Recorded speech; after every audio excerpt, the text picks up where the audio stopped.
Hello বন্ধুরা, আবারও একটা নতুন ভিডিও নিয়ে আজ আমি আপনাদের সামনে চলে এসেছি। আজকে 25শে ডিসেম্বর। সকলকে জানাই শুভ বড়দিনের শুভেচ্ছা। সকলে ভালো থাকবেন। আজকে আমরা হুগলি জেলার বিভিন্ন প্রান্তে ঘুরে বেড়াবো। কোথায় কি করছি সম্পূর্ণটাই ভিডিওর মাধ্যমে আমি আপনাদের সামনে তুলে ধরবো। সম্পূর্ণ ভিডিওটা দেখতে থাকুন। এখন সময় সকাল 8টা। সকল দর্শক বন্ধুকে জানাই সুপ্রভাত। আমরা আমাদের গন্তব্যস্থলের পথে রওনা দিয়ে দিয়েছি। 1 ঘন্টা পথ অতিক্রম করেই আমরা আমাদের প্রথম গন্তব্যস্থলে পৌঁছে যাব। আজকে রাস্তা ভীষণ জ্যাম। 1 ঘন্টার রাস্তা অতিক্রম করতে আজকে আমাদের 1.5 ঘন্টা লেগে গেল। এই মুহূর্তে আমরা আমাদের প্রথম গন্তব্যস্থলে এসে উপস্থিত হয়ে গেছি। আমাদের প্রথম গন্তব্যস্থল ব্যান্ডেল চার্চ। আমরা এক্ষুনি ব্যান্ডেল চার্চের ভিতরে প্রবেশ করব এবং আপনাদের সম্পূর্ণ ব্যান্ডেল চার্চটি ঘুরে দেখাবো। ব্যান্ডেল চার্চে প্রবেশের আগে আমি রাস্তাতে দাঁড়িয়ে ব্যান্ডেল চার্চটা বাইরে থেকে কেমন দেখতে লাগে সেটা আপনাদেরকে দেখাবার চেষ্টা করছি। বাইরের এই সুন্দর ভিউটা দেখার পর আমি আপনাদেরকে ব্যান্ডেল চার্চের ভিতরে নিয়ে যাব। চলুন আমরা ভিতরে প্রবেশ করি এবং ভিতরটা কত সুন্দরভাবে সাজিয়েছে সেটা আজকে আমরা দেখি। গেট দিয়ে প্রবেশ করেই আপনারা দেখতে পাচ্ছেন বন্ধুরা, একটি সুন্দর পাহাড় বানিয়েছে। পাহাড়ের মাঝেই আপনারা দেখতে পাচ্ছেন কয়েকজন খ্রিস্টান ধর্মীয় মানুষ এবং কয়েকটি পশুও আমরা এই পাহাড়ের মধ্যে দেখতে পাচ্ছি। পাহাড়ের ঠিক মাঝখানে একটা সুন্দর গুহা বানিয়েছে। চলুন আমরা সামনে এগিয়ে গিয়ে দেখি সেখানে কি আছে। গুহার ভিতরে আপনারা দেখতে পাচ্ছেন বাবা জোসেফ এবং মা মেরির মাঝখানে ছোট যীশুখ্রিস্ট শুয়ে আছে। এই কৃত্রিম পাহাড়ের ঠিক বাম দিকে বন্ধুরা দেখতে পাচ্ছেন একটি বড় গেট। এই বড় গেট দিয়ে আমরা সামনের প্রেয়ার হলের দিকে যাব। সামনের প্রেয়ার হলের যে বিল্ডিংটা, সেই বিল্ডিংয়ের একদম উপর অংশ থেকে নিচের অংশ পর্যন্ত সবটা আমি আপনাদেরকে দেখাবো। বড় গেটটি দিয়ে প্রবেশ করে আমরা একদম প্রার্থনা হলের মেন দরজার সামনে এসে উপস্থিত হয়েছি। প্রতি বছরের ন্যায় এবছরও প্রার্থনা হলের মেন দরজাটি বন্ধ আছে, তাই ভিতরে প্রবেশ করে আমি আপনাদের প্রেয়ার হলটি দেখাতে পারলাম না। এই প্রেয়ার হলের মেন দরজার ডান দিকে এবং বাম দিকে আপনারা দেখতে পাচ্ছেন বন্ধুরা অনেক সমাধি আছে। সিকিউরিটি দাদাদের সাথে কথা বলে আমরা জানতে পারলাম এই সমাধিগুলো এই চার্চেরই ফাদারদের সমাধি। প্রতিটা সমাধির উপরেই একটি প্লেটে সেই ফাদারের নাম, ওনার জন্ম তারিখ, মৃত্যু তারিখ এবং রিপ বলে লেখা আছে। ডান দিকের পর আপনারা বাম দিকেও দেখতে পাচ্ছেন বন্ধুরা, এখানেও ফাদারদের সমাধি আছে এবং ঠিক একইভাবে একটি প্লেটের ওপর সেই ফাদারের নাম, ওনার জন্ম তারিখ, ওনার মৃত্যু তারিখ এবং রিপ বলে লেখা আছে। ব্যান্ডেল চার্চের ভিতরে দেখার মতো এবছর আর কিছু করেনি, তাই আমরা গেট দিয়ে বাইরে বেরিয়ে এলাম। এবার আমরা ব্যান্ডেল চার্চের মেন গেটে প্রবেশ না করে ঠিক তার ডান দিক দিয়ে পিছন দিকে যাবার একটি রাস্তা আছে। সেই রাস্তা ধরে আমরা পিছন দিকের একটি মাঠে যাব। আপনারা দেখতেই পাচ্ছেন বন্ধুরা, এই রাস্তা ধরে আমরা কিছুটা এগোতেই ডান দিকে দেখতে পাচ্ছি কয়েকটি সুসজ্জিত দোকান। চার্চের মেন গেটের একদম ডান দিকে আপনারা দেখতে পেলেন কয়েকটি ধূপ এবং মোমবাতির দোকান। আরও একটু সামনের দিকে এগোতেই আপনারা দেখতে পাচ্ছেন পরপর কয়েকটি খাবারের দোকান। এত সকালে কে ফুচকা পাপড়ি চাট খাবে জানি না, তবে দাদারা দোকান সাজিয়ে ফেলেছেন। খাবারের দোকানগুলি পার করে আমরা কয়েকটি সুসজ্জিত দোকান দেখতে পাচ্ছি। 2 মিনিট পথ হেঁটে আসার পর আমরা যে মাঠে আসতে চাইছিলাম সেই মাঠে এসে পৌঁছালাম। আপনারা দেখতেই পাচ্ছেন বন্ধুরা, এই মাঠ মেলার জন্য সেজে উঠছে। এই মাঠে 25শে ডিসেম্বর থেকে 1 জানুয়ারি 1 সপ্তাহ ধরে মেলা হয়। আপনারা দেখতেই পাচ্ছেন বন্ধুরা, মেলাতে বিভিন্ন খাবারের দোকান এবং তার সাথে বাম দিকে আপনারা দেখতে পাবেন কয়েকটি রাইড করার জন্য ডান্সিং কার, নাগরদোল্লা এগুলো এসেছে। অন্যান্য বছর এই মেলাটি সম্পূর্ণ সুসজ্জিত করে ফেলে, কিন্তু এবছর এখনও কেন করতে পারেনি বলতে পারবো না। ব্যান্ডেল চার্চ থেকে আমরা বেরিয়ে সোজা চলে এলাম ইমামবাড়াতে। আমাদের আজকের ট্যুরের দ্বিতীয় গন্তব্যস্থল ইমামবাড়া। হুগলি ইমামবাড়া একটি শিয়া মুসলিম ইমামবাড়া ও মসজিদ। 1841 সালে মোহাম্মদ মহসিন ভবনটির নির্মাণ কাজ শুরু করেছিলেন এবং 1861 সালে শেষ করেছিলেন। এই ভবনটি দোতলা, যার প্রবেশদ্বারের উপরে একটি দীর্ঘ ঘড়ির টাওয়ার আছে। মসজিদের দেওয়ালে খোদাই করা রয়েছে কোরআনের জটিল নকশা এবং পাঠ্য। প্রাপ্ত তথ্য অনুযায়ী হুগলি ইমামবাড়া নির্মাণে ব্যয় হয়েছিল 2,17,413 টাকা। চলুন বন্ধুরা, এবার তাহলে হুগলি ইমামবাড়ার ভিতরে প্রবেশ করা যাক। এই ইমামবাড়া দর্শনের জন্য আপনাকে 10 টাকার একটি টিকিট কাটতে হবে। এই 10 টাকার বিনিময়ে আপনি হুগলি ইমামবাড়ার ভিতরে 12টি দর্শনীয় স্থান দেখতে পাবেন। হুগলি ইমামবাড়ার ভিতরে আমি প্রবেশ করে ফেলেছি এবং ইমামবাড়াটি সম্পূর্ণ আমি ঘুরে আপনাদেরকে দেখাবো এই ভিডিওর মাধ্যমে। প্রবেশদ্বারের দুই পাশে 2 ঘর, বাম দিকে তাজিয়াখানা, ডান দিকে শরবতখানা। উঠোনের 2 পাশে লম্বা করিডোর। আপনারা দেখতেই পাচ্ছেন বন্ধুরা, এই হুগলি ইমামবাড়ার প্রধান আকর্ষণ হলো এই মূল প্রবেশদ্বারের উপরে 80 ফুট লম্বা জোড়া টাওয়ার, যা মূলত ক্লক টাওয়ার। এই ঘড়ির 2টি ডায়াল অর্থাৎ 2টি মুখ, একটি রাস্তার দিকে ও অন্যটি ইমামবাড়ার ভিতরের অংশে। তাহলে চলুন বন্ধুরা, এই ক্লক টাওয়ারের উপরে উঠে আমরা দেখি উপরে কি কি আছে। 1852 খ্রিস্টাব্দে সৈয়দ কিরামত আলী 11,721 টাকায় লন্ডন থেকে ঘড়িটি নিয়ে আসেন। ঘড়িটি তৈরি করেছিলেন লন্ডনের বিখ্যাত সংস্থা মেসার্স ব্ল্যাক অ্যান্ড মুরে কোম্পানি। এই টাওয়ারের ভিতরেই একটি ঘরে 3টি প্রকাণ্ড ঘণ্টা রয়েছে, যার ওজন যথাক্রমে 1120 কেজি, 1493 কেজি ও 2986 কেজি। আরও একটি ঘরে রয়েছে এই ঘড়িটিকে দম দেবার মেশিন। এই ঘড়িটিকে দম দিতে 20 কেজি ওজনের একটি চাবির সাহায্য লাগে। আমরা এতক্ষণ ধরে যে ঘড়ির কথা বলছি সেই ঘড়িটা আরও একবার দেখে নিন। এখন যে ঘরটি আপনারা দেখতে পাচ্ছেন, এটি ঘড়িতে দম দেওয়ার মেশিন ঘর। এখানে একটি 20 কেজি ওজনের চাবি আছে, যেটির সাহায্যে এই ঘড়িটিকে দম দিতে 2টি পুরুষের প্রয়োজন হয়। ঘড়িটিকে সম্পূর্ণ দম দিতে 2জন কর্মঠ মানুষের সময় লাগে প্রায় আধ ঘন্টা। ঘড়িতে দম দেবার 20 কেজি ওজনের চাবিটা অনেক খোঁজার চেষ্টা করলেও দেখতে পেলাম না। আবারও সিঁড়ি বেয়ে উপরের দিকে উঠতে থাকলাম। উপর দিকে উঠতে উঠতে আমরা শেষ পর্যন্ত এসে পৌঁছালাম ঘন্টার ঘরে। এই ঘরের ভিতরেই সেই 3টে প্রকাণ্ড ঘন্টা আছে।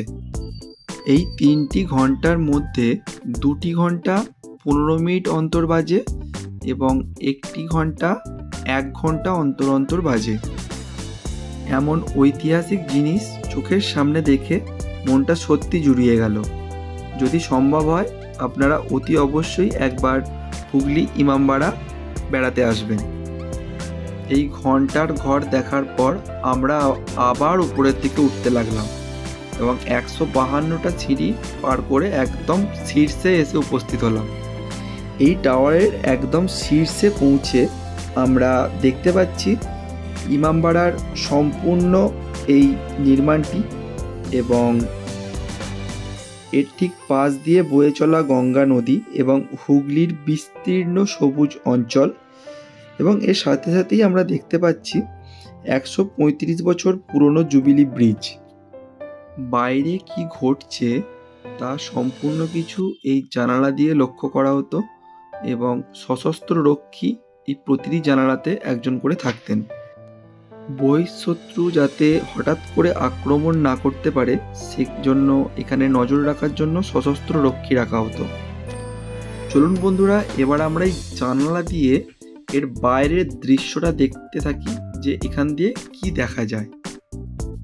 আপনারা দেখতে পাচ্ছেন বন্ধুরা, গঙ্গা নদীর এক অপরূপ সুন্দর দৃশ্য এবং ইমামবাড়ার ভিতরের অংশটা এই জানালা দিয়ে আমি আপনাদের সামনে তুলে ধরছি। কি সুন্দর দেখতে লাগছে। এই ইমামবাড়ার পাশের বিস্তীর্ণ এলাকা সবুজ হয়ে আছে, সেটাও আপনি এই ভিডিওর মাধ্যমে দেখতে পাচ্ছেন। এই সম্পূর্ণ ভিডিওটি তথ্যে ভরা, সম্পূর্ণ ভিডিওটি দেখতে থাকুন স্কিপ না করে। সিঁড়ি দিয়ে নিচে নামার সময় এই যে ছোট ছোট গর্তগুলি আপনারা দেখতে পাচ্ছেন, এখানেও সশস্ত্র বাহিনী থাকতো বাইরে লক্ষ্য রাখার জন্য। ক্লক টাওয়ার থেকে আমরা নিচে নেমে এসেছি। এবার আপনি যেটা দেখতে পাচ্ছেন এটা ইমামবাড়ার সেই উঠোন। এই উঠোন ধরে সামনের দিকে এগিয়ে এসে এই মুহূর্তে যেই ঘরটি আপনারা দেখছেন এটি নামাজ পড়ার কক্ষ। এই নামাজ পড়ার ঘরের ঠিক বাম দিক দিয়ে আমরা পিছন দিকে চলে যাব এবং এখানে একটি সূর্য ঘড়ি আছে। সেই সূর্য ঘড়িটি আমি ভিডিওর মাধ্যমে আপনাদের দেখাবো। এই মুহূর্তে আপনারা যেটি দেখছেন এটি হচ্ছে সূর্য ঘড়ি। এখানে সূর্যের আলো পড়লে এই লম্বা যে পাথরের টুকরোটি আপনারা দেখছেন, এখান থেকে সৃষ্টি হওয়া ছায়া দিয়ে সময় নির্ধারণ করা যায়। এই সূর্য ঘড়িটি নতুনভাবে সংস্কার করা হয়েছে। হুগলি ইমামবাড়া থেকে বেরিয়ে আমরা আজকে ট্যুরের তৃতীয় গন্তব্যস্থল বাঁশবেড়িয়া হংসেশ্বরী মন্দিরের উদ্দেশ্যে রওনা দিলাম। প্রায় 20 মিনিটের পথ অতিক্রম করে আমরা হংসেশ্বরী মন্দিরের কাছে এসে পৌঁছালাম। রাজা নৃসিংহদেব 1799 খ্রিস্টাব্দে হংসেশ্বরী কালী মন্দির নির্মাণ শুরু করেন এবং তার মৃত্যুর পর 1814 খ্রিস্টাব্দে তার বিধবা পত্নী রানী শঙ্করী মন্দির নির্মাণ সম্পন্ন করেন। রাজা নৃসিংহদেবের মাতা হংসেশ্বরী দেবীর নাম অনুসারে এই মন্দিরের নামকরণ হয়েছে হংসেশ্বরী মন্দির। মন্দিরে প্রবেশের যে পথ, সেই পথ ধরেই আমরা মন্দিরের দিকে এগিয়ে যাচ্ছি ক্রমশ। আপনারা দেখতেই পাচ্ছেন বন্ধুরা, বিভিন্ন খাবার দোকান এবং ঠাকুরকে পূজা দেওয়ার জন্য বিভিন্ন পূজা সামগ্রীর দোকান আমরা দেখতে পাচ্ছি এখানে। পূজা সামগ্রীর এই দোকানটি আমার অত্যন্ত সুন্দরভাবে সাজানো গোছানো লেগেছে। সামনের দিকে এগোতে আরও একটি পূজা সামগ্রীর দোকান আমরা দেখতে পেলাম। পরপর বেশ কয়েকটা পূজা সামগ্রীর দোকান দেখতে দেখতে আমরা মন্দিরের একদম সামনে এসে উপস্থিত হয়ে গেছি। এই মুহূর্তে আপনারা যে বাড়িটি দেখছেন এটা রাজা নরসিংহদেবের রাজবাড়ি। এখনও এই রাজবাড়িতে ওনাদের বংশধরেরা বসবাস করেন। হংসেশ্বরী মন্দিরের ঠিক বিপরীতেই রাজবাড়িটি অবস্থিত। 70 ফুট উচ্চতা সম্পন্ন এই মন্দিরটি হচ্ছে বাঁশবেড়িয়া হংসেশ্বরী মন্দির। মন্দিরের উপর দিকে 13টি রত্ন বা মিনার আছে। প্রতিটি মিনার বা রত্নই প্রস্ফুটিত পদ্মের ন্যায় নির্মিত। চলুন বন্ধুরা, এবার আমি আপনাদের হংসেশ্বরী মন্দিরের গর্ভগৃহে নিয়ে যাব। এখানে দেবী হংসেশ্বরী দেবী কালীর আরেকটি রূপ হিসেবে প্রতিষ্ঠিত হয়ে আছেন। হংসেশ্বরী দেবী মূর্তিটি নিম কাঠ দ্বারা নির্মিত। গর্ভগৃহে প্রবেশের আগে যে মহাকালের মূর্তিটি আছে সেটি পাথর দ্বারা নির্মিত। আপনারা দেখতেই পাচ্ছেন বন্ধুরা, হংসেশ্বরী দেবীর মূর্তিটি নীল বর্ণের।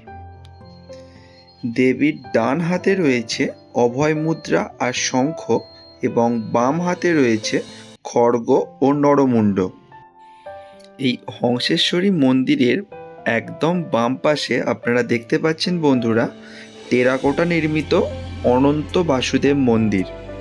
চলুন বন্ধুরা, এবার আমি আপনাদের অনন্ত বাসুদেব মন্দিরের দিকে নিয়ে যাই। হংসেশ্বরী মন্দিরের লাগোয়া এই রাস্তা দিয়েই আমরা আস্তে আস্তে অনন্ত বাসুদেব মন্দিরের দিকে যেতে যেতে দেখতে পেলাম এখানে এক জায়গায় লেখা আছে এই মন্দিরে সম্পূর্ণরূপে বলি প্রথা বন্ধ।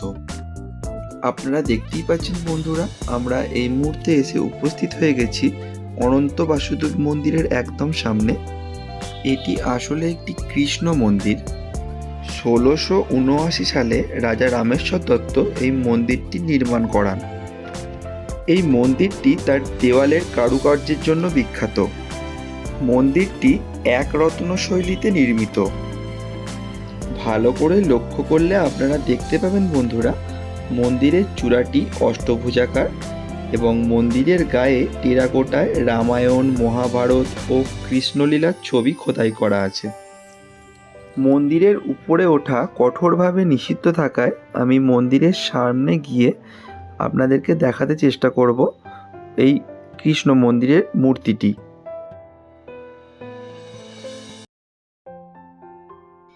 চলুন বন্ধুরা দেখে নিই হংসেশ্বরী মন্দিরের পিছনের দিকটা ঠিক কেমন দেখতে। আপনারা দেখতেই পাচ্ছেন আজকে ছুটির দিনে অনেক ভক্তের সমাগম হয়েছে এই মন্দিরে। চলুন এবার তাহলে সম্পূর্ণ মন্দিরটা আমরা ঘুরে দেখি কোথায় কি আছে। মন্দিরের সমস্ত দিকেই এক প্রান্ত থেকে অন্য প্রান্তে যাওয়ার জন্য সমস্ত দিকে এরকম ছোট ছোট দরজা মতো করা আছে। মন্দিরের সৌন্দর্য বাড়াতে মন্দিরের ঠিক পিছনে একটা সুন্দর মাঠ আপনারা দেখতে পাচ্ছেন। চলুন আস্তে আস্তে সম্পূর্ণ মন্দিরটি পরিক্রম করি এবং দেখি মন্দিরে কি আছে। মন্দিরের বাম পাশ দিয়ে আমরা মন্দির পরিক্রমা শুরু করেছিলাম এবং মন্দিরের পিছন দিক দিয়ে এসে আমরা এই মুহূর্তে মন্দিরের ডান পাশে এসে গেছি। মাঠের ভিউটা অসাধারণ লাগছে। সম্পূর্ণ মন্দিরটি পরিক্রমা করে এসে মন্দিরের ডান পাশের একদম পিছন দিকে এসে যখন আমরা উপস্থিত হলাম, তখন আপনারা দেখতেই পাচ্ছেন বন্ধুরা একটি শিব মূর্তি এখানে আছে। এই শিব মন্দিরের একদম পাশে আমরা দেখতে পাবো মন্দিরের রন্ধনশালা। এই রন্ধনশালায় প্রতিদিন মায়ের ভোগ রান্না করা হয়। কোনো ভক্ত যদি মায়ের ভোগ অন্ন গ্রহণ করতে চান তাহলে সকাল 10টার মধ্যে মন্দিরের আধিকারিকদের সঙ্গে যোগাযোগ করতে হবে এবং একটা কুপন কাটতে হবে। এই মন্দির থেকে বের হওয়ার আগে আমি আবারও একবার আপনাদেরকে মন্দিরটা দেখাচ্ছি। হংসেশ্বরী মায়ের সকল ভক্ত মায়ের কৃপা পাক। হংসেশ্বরী মন্দির থেকে বেরিয়ে আমাদের আজকের ট্যুরের চতুর্থ গন্তব্যস্থল অর্থাৎ লাহিড়ী বাবার আশ্রমে প্রবেশ করছি। আপনারা সকলে দেখতেই পাচ্ছেন বন্ধুরা, প্রবেশদ্বারের একদম উপরে শ্রী বিষ্ণু মোক্ষ ধাম আধারালয় লাহিড়ী বাবার আশ্রম লেখা আছে। প্রধান প্রবেশদ্বার দিয়ে আমরা ভিতরে প্রবেশ করব এবং এর ভিতর কি আছে সম্পূর্ণটা এই ভিডিওর মাধ্যমে আপনাদের সামনে তুলে ধরব। আশ্রমে প্রবেশ করেই একদম বাম দিকে আপনারা দেখতে পাচ্ছেন বন্ধুরা, বিভিন্ন ফুল চাষ এখানে করা হয়েছে। এই ফুলের সৌন্দর্য দেখতে দেখতে আমরা সামনের দিকে এগিয়ে চলছি। আজকের এই ছুটির দিনে অগন্তি মানুষের ভিড় সমস্ত জায়গাতেই। আমরা এসে উপস্থিত হয়ে গেছি দুর্গা মন্দিরের একদম সামনে। আপনারা দেখতেই পাচ্ছেন বন্ধুরা দুর্গা মন্দিরের দুর্গা প্রতিমার মূর্তিটি। চলুন আমরা আস্তে আস্তে সামনের দিকে এগিয়ে যাই। সামনের দিকে এগিয়ে আমরা দেখতে থাকি এই আশ্রমের ভিতরে আর কি আছে। সামনের দিকে কিছুটা এগোতেই ঠিক বাম দিকে আপনারা দেখতে পাচ্ছেন বন্ধুরা, এটা উপাসনা ঘর। উপাসনা ঘরের সামনেটা ময়ূর, কৃষ্ণ মূর্তি, গণেশ মূর্তি এবং রাধাকৃষ্ণের বিগ্রহ দ্বারা খুব সুন্দরভাবে সাজানো আছে। এবং এই উপাসনা ঘরের ঠিক বিপরীতে আমরা 3 মনীষীকে দেখতে পাচ্ছি। একদম বাম দিকে আছেন নেতাজি সুভাষচন্দ্র বসু, মাঝে আছেন রবীন্দ্রনাথ ঠাকুর, একদম ডান দিকে আছেন বিবেকানন্দ।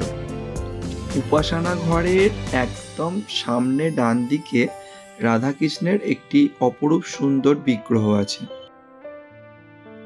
প্রধান মন্দিরে যাবার জন্য দীর্ঘ লাইন পড়েছে এবং আমাদেরকেও দীর্ঘক্ষণ অপেক্ষা করতে হবে প্রধান মন্দিরে যাওয়ার জন্য। এই সেই মন্দির যে মন্দিরে যাবার জন্য আমাদের দীর্ঘ লাইনে দাঁড়াতে হয়েছে। প্রায় 30 মিনিট লাইন ধরে হাঁটতে হাঁটতে আমরা মন্দিরের একদম সামনেই প্রায় চলে এসেছি।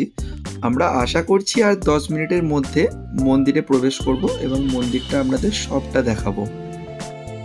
আপনারা দেখতেই পাচ্ছেন বন্ধুরা, এটা প্রধান মন্দিরের প্রবেশদ্বার। প্রবেশদ্বার দিয়ে আমরা ভিতরে ঢুকে পড়েছি এবং আপনারা দেখতেই পাচ্ছেন বন্ধুরা, এটি হচ্ছে সেই লাইড়ি বাবা মন্দির, যেটি আমি আপনাদের দেখাবার জন্য দীর্ঘ সময় লাইন দিয়ে এখানে এসে পৌঁছেছি। মন্দিরের স্থাপত্য রাজস্থানী ও দক্ষিণ ভারতীয় মন্দির স্থাপত্যের একটি চমৎকার মিশ্রণে মুগ্ধ করে। পূর্ণিমার রাতে এই মন্দিরের যে কী সৌন্দর্য সেটা না এলে আপনি অনুভব করতে পারবেন না। মূল মন্দিরের সৌন্দর্যের কথা ভাবলে খুব অবাক লাগে, কারণ মন্দিরটি জলাধারের গভীর থেকে উঠে এসেছে। এই মূল মন্দিরের ভিতরে বিভিন্ন কক্ষে বিভিন্ন ঠাকুরের মূর্তি আছে। যেহেতু এখানে ক্যামেরা এবং মোবাইল নিয়ে প্রবেশ নিষিদ্ধ, তাই আমি আপনাদের সেগুলোই ভিডিওতে দেখাতে পারলাম না। লাহিড়ি বাবার মন্দির থেকে বেরিয়ে আমাদের আজকের ট্যুরের পঞ্চম এবং শেষ গন্তব্যস্থল চন্দননগর চার্চ এবং চন্দননগর স্ট্যান্ডের উদ্দেশ্যে আমরা রওনা দিলাম। গঙ্গা নদীর পাড়ে প্রায় 2 কিলোমিটার রাস্তা বিস্তৃত এই চন্দননগর স্ট্যান্ডে হাঁটলে আমার এক নস্টালজিক অনুভূতি হয়। আপনারা দেখতেই পাচ্ছেন বন্ধুরা, আমরা এই মুহূর্তে এসে উপস্থিত হয়েছি চন্দননগর স্ট্যান্ডে এবং এখানে মানুষের ভিড় বলে দিচ্ছে যে ওনারা কতটা এই চন্দননগর চার্চ দেখতে আগ্রহী। জগদ্ধাত্রী পুজোর শোভাযাত্রার দিন ঠিক আমরা এই ধরনের ভিড় চন্দননগর স্ট্যান্ডে লক্ষ্য করেছিলাম। চন্দননগর চার্চটি আজকে অসাধারণ সাজিয়েছে, জাস্ট ওয়াও। আমরা এই চার্চটিকে চন্দননগর চার্চ হিসেবে চিনলেও এই চার্চটির আরেকটি নাম আছে, সেই নামটি হলো সেক্রেড হার্ট চার্চ। 1875 সালে এই চার্চটির নির্মাণ কাজ শুরু হয় এবং 1884 সালে এই চার্চটির নির্মাণ সম্পন্ন হয়। 1884 সালের 27শে জানুয়ারি এই সেক্রেড হার্ট চার্চটি উদ্বোধন করা হয়।